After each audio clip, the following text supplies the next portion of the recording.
Assalamualaikum warahmatullahi wabarakatuh. Perkenalkan, nama saya Fahlepi Permana dari kelas 12 MIPA 6. Di sini saya akan membacakan sebuah pidato yang bertujuan untuk menuntaskan nilai pendidikan kewarganegaraan saya.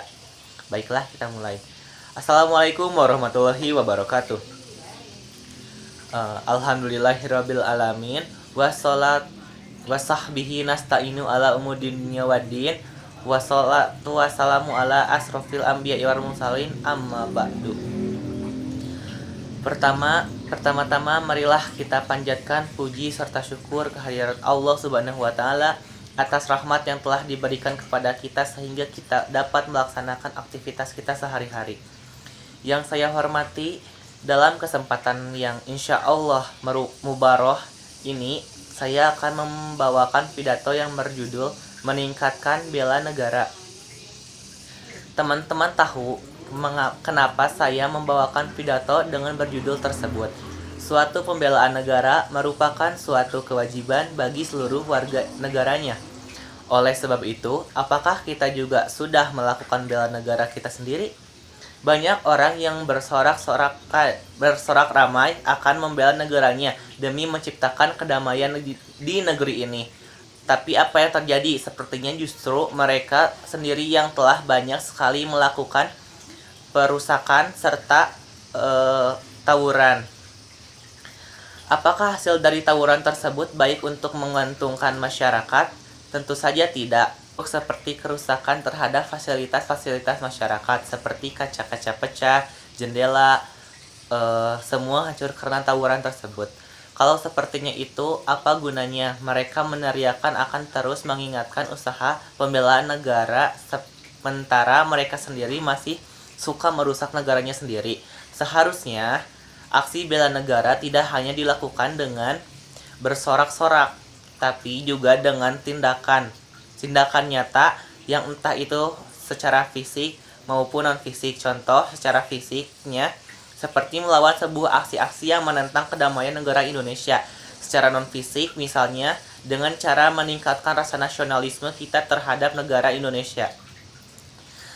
Teman-teman sekalian, terus meningkatkan rasa kenasionalan kita itu bisa meliputi berbagai usaha kita untuk meningkatkan rasa cinta dan kesabaran kita terhadap proses kehidupan bangsa dan bernegara. Kita juga harus tahu bahwa kita hidup di negara yang tidak hanya sendiri.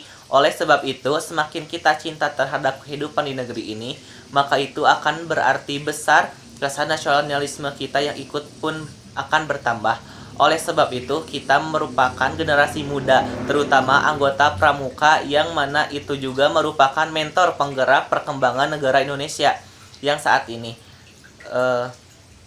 Pembelaan negara kita terhadap semua warga negara karena biasanya yang paling berpengaruh terhadap perkembangan suatu negara merupakan para generasi muda itu sendiri.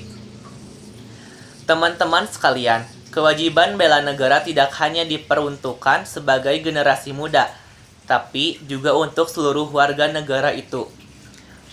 Oleh karenanya, kita sebagai generasi muda, sebagai motor penggerak juga perlu untuk mempengaruhi warga negara yang lainnya untuk meningkatkan rasa pembelaan negara. Teman-teman sekalian, kita sebagai warga negara yang baik dan terus meningkatkan pembelaan negara kita agar semakin cintanya kita terhadap negara Indonesia. Jika kita sendiri saja tidak memulainya, maka berbagai usaha pembelaan negara pun yang lain tidak akan terwujud. Sebagai kesimpulan, bangsa ini harus dicegah dari proses kebangkrutan nasional dengan merosotnya kedaulatan negara dengan mulai melemahnya nilai-nilai Pancasila. Bisa dari jaminan keamanan, kesejahteraan rakyat, maraknya korupsi untuk diperuntukkan keteladanannya dari pemimpin negara yang memiliki karakter dan visi yang kedaulat selalu berpihak kepada kepentingan rakyat. Untuk itulah Pramuka hadir sebagai mesin penggerak kader dan pemimpin yang memiliki karakter dan visi yang kuat, serta disiplin yang selalu berpihak kepada kepentingan rakyat dan ikut menjaga keberlangsungan hidup negara. Demikianlah pidato yang baru saya saja sampaikan. insya Allah dapat kita menerapkannya dalam kehidupan sehari-hari. Amin. Selebihnya datang dari Allah Subhanahu wa Ta'ala. Sekurang-kurangnya datang dari kepribadian saya sebagai insan yang sangat dhaif, dan marilah kita selalu memohon ampun dan ridho Allah Subhanahu wa Ta'ala. Terima kasih atas segala perhatiannya. Mohon maaf atas segala kekurangannya. Wassalamualaikum warahmatullahi wabarakatuh.